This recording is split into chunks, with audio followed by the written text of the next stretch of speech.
Let's start with our first news. Khamzat Chimaev made a huge mistake according to Joe Rogan. Over the weekend, we saw Khamzat lose to Sean Strickland in a close fight.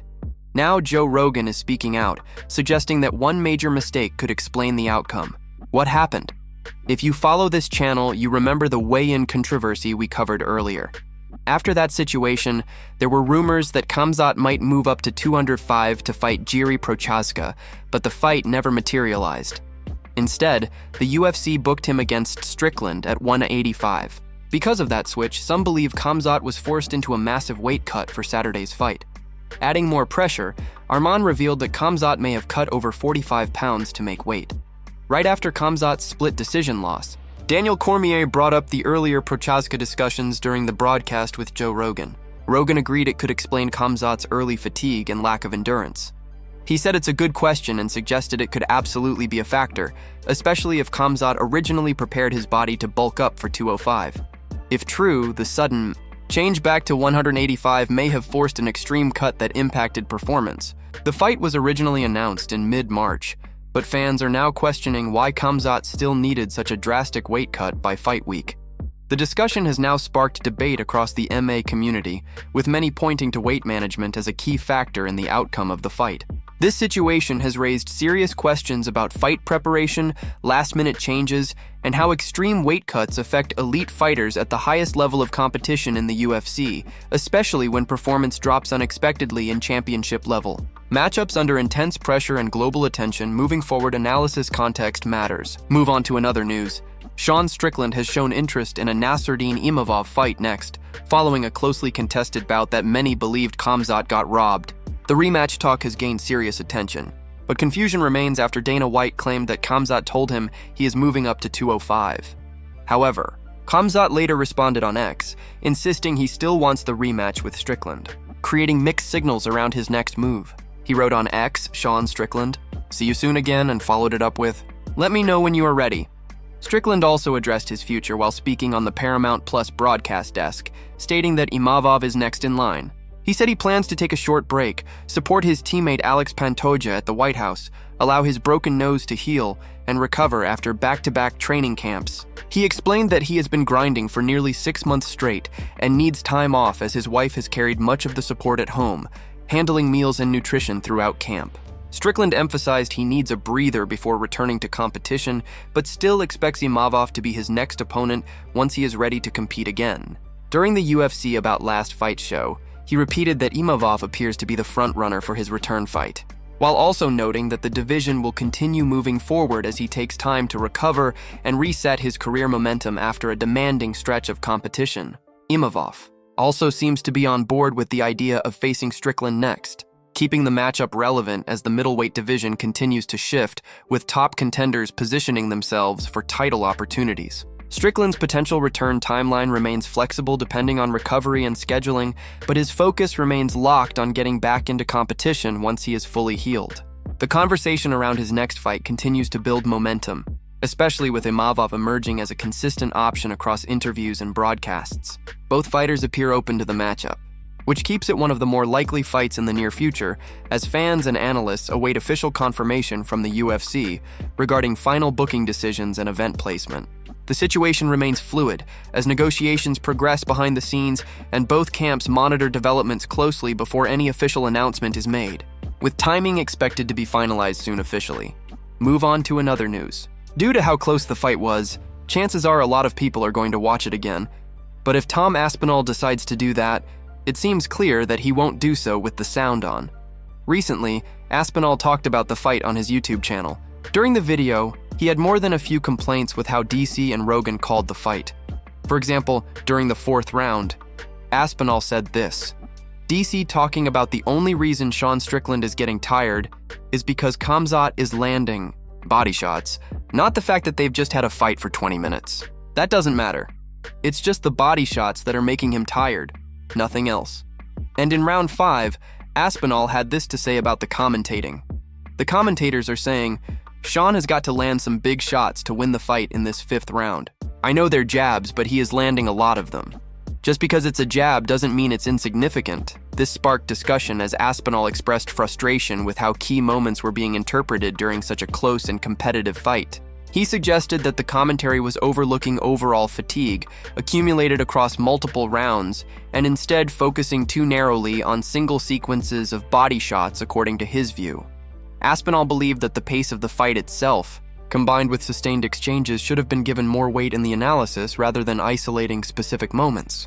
He also emphasized that while jabs may appear less damaging visually, they can still accumulate and influence scoring over time, especially in championship rounds. Aspinall further explained that tone and narrative from commentators can shape audience perception significantly, particularly in fights that are closely contested and difficult to score. He concluded that consistency in judging commentary and fight breakdown is crucial for fair understanding of high-level MMA competition, and that small details should not overshadow the broader context of the entire bout and its evolving momentum across all rounds. Overall, the discussion around commentary has added another layer to post-fight analysis, with fans debating how much influence broadcast interpretation can have on perception of scoring and fighter performance, especially in closely contested UFC. Events where margins are extremely thin, and every exchange matters in shaping outcomes across modern MMA analysis landscape. Move on to another news. Sean Brady versus Carlos Prates next.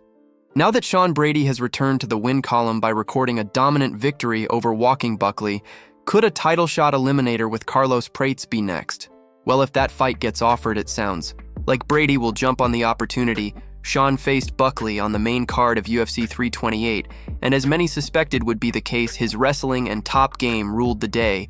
During his post-fight presser, he was asked about the possibility of fighting Carlos Prates next, and he wasted little time before saying that he would face the feared slugger. Here's what he had to say. "What's next for you? Because it seems Ian is going to get a title shot. Prates wants it." Michael, everybody wants a title shot. Morales still isn't booked, so do you have to fight back down? And I assume it's Philly and whoever is across I would fight.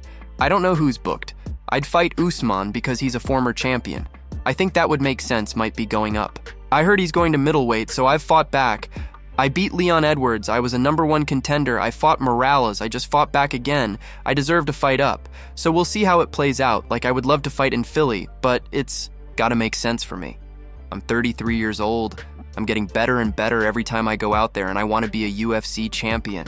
And I'm just trying to inch my way towards that. I would 100% Carlos Prates.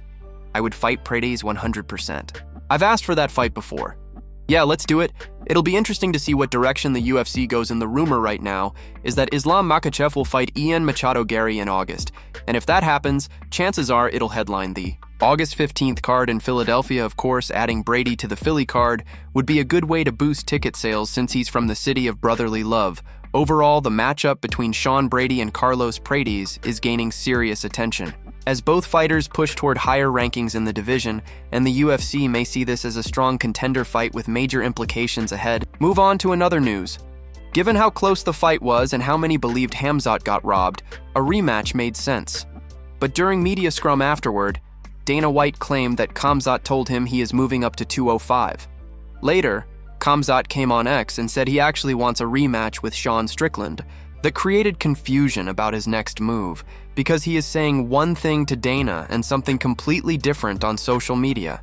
He posted on X, "Sean Strickland, see you soon again," and followed it with, "Let me know when you are ready." So nobody really knows what to believe right now. If Khamzat does move up to light heavyweight, the question became what is next for Strickland. While speaking on the Paramount Plus broadcast desk, Strickland made it clear that Nasruddin Imavov is next in line. He said Imavov is next, then mentioned he wants to take a short break, support his teammate Alex Pantoja at the White House card, and give himself time to recover his broken nose. He also explained he has been through back-to-back camps and needs time off. He said his wife has been a saint, handling his meals and nutrition during the last 6 months of constant training, so he owes her a break in return. Strickland added that after resting, he is ready to continue down the rankings, and Imavov appears to be second on the list. During the UFC post-fight coverage, he repeated that Imavov is likely next, but again emphasized the need for recovery before stepping back into another camp. He made it clear he is not rushing back immediately, but when he returns, Imavov is the most logical matchup, and the fight seems to have mutual interest from both sides. Imavov himself has also shown signs of being open to the matchup, which keeps the potential fight very much alive in the middleweight division landscape moving forward. Overall, the situation leaves the middleweight division in a complicated position, with Khamzat sending mixed signals about whether he moves to 205 or stays at 185, while Strickland clearly prefers to reset and face Chimaev next. The timing of his recovery and camp schedule will likely decide when he returns to action, and the matchup remains one of the most talked about in the division right now across fans and fighters. Worldwide attention continues building. Move on to another news. All that aside, the big question now is whether a rematch could be next. Following the event, Daniel Cormier released a YouTube video where he argued that Khamzat will stay at 185 and could be lined up for an immediate rematch with Sean Strickland for the UFC middleweight title. Here is what he said. Khamzat will be back. Khamzat will be back. I don't think for one second that it's over for Khamzat. Honestly, Khamzat may be back right next for another championship opportunity against Sean Strickland for the UFC middleweight championship. He added that he understands Latino Chimaev fans may not like that idea, but he believes it is a real possibility moving forward in the division based on how the situation is unfolding after such a close fight. This statement has sparked even more debate across the MMA community, especially with the fight being highly competitive and many fans believing Khamzat could have done enough to win on the scorecards. And speaking of a rematch, Khamzat is reportedly open to running it back, while Sean Strickland has shown hesitation about facing him again immediately. Strickland has made it clear in previous comments that he is more focused on recovery and other possible matchups rather than rushing into another fight with Khamzat. This creates a split situation where one side is pushing for an immediate rematch, while the other is leaning toward different opponents and time off. Daniel Cormier's take has added even more pressure to the discussion, especially since he believes the UFC could prioritize a high-profile rematch depending on rankings, timing, and fan demand. Meanwhile, the division remains in motion with other contenders watching closely, waiting for clarity on what happens next at the top of the middleweight picture. For now, the future remains uncertain, but the possibility of Khamzat versus Strickland running it back immediately continues to dominate conversation inside the UFC world as matchmakers evaluate the next championship direction and potential title implications across the division landscape moving forward. Move on to another news. Dana isn't the only one growing tired of Hockett's antics. Max Holloway weighed in on Josh Hockett's behavior during the presser, and as expected, he was far from impressed. He said, "I saw the clip. Crazy. I had to tell that guy's act is sitting out of control, dog." And if Holloway sounded annoyed, things didn't stop there. Yaroslav Amos also reacted when asked about the Hawk drama in an interview with Full Send MMA. He said, "You Josh Hockett, this guy talks terrible. You can talk, and it's very interesting. But if you touch family, touch country, or touch religion, then you are done, guy." So it is pretty clear that a lot of people are not fans of Hockett's behavior outside the cage. However, despite the backlash, he continues to generate massive attention, and so far, he has backed up his words with performances inside the octagon. But not everyone is convinced it will last. Alexander Volkov, speaking after his decision win over Waldo Cortez Acosta at UFC 328, was asked about Hockett's skill set and did not hold back. He argued that Hockett is essentially a one-trick fighter. He said this UFC is multiplying heavy punch guys in the division. Look at this division. Everyone just has one heavy punch. He specifically compared Hockett to other fighters, saying Josh Hockett is the same, he just goes forward like a tank. If you play video games, these are the characters called tanks. They only need one thing, damage and a single punch to win. Volkov added that he does not like this direction in MMA, saying he prefers martial arts, skill development, and overall improvement as a complete fighter rather than relying on one attribute. He continued by saying the division is filled with similar fighters, mentioning names like Pavlovich, Pavel, Derek Lewis, Josh Hockett, and Waldo, describing them as heavy hitters with one key weapon. According to Volkov, that style is becoming too common, and he believes MMA should focus more on well-rounded skill sets instead of relying on one power shot to decide fights inside the cage.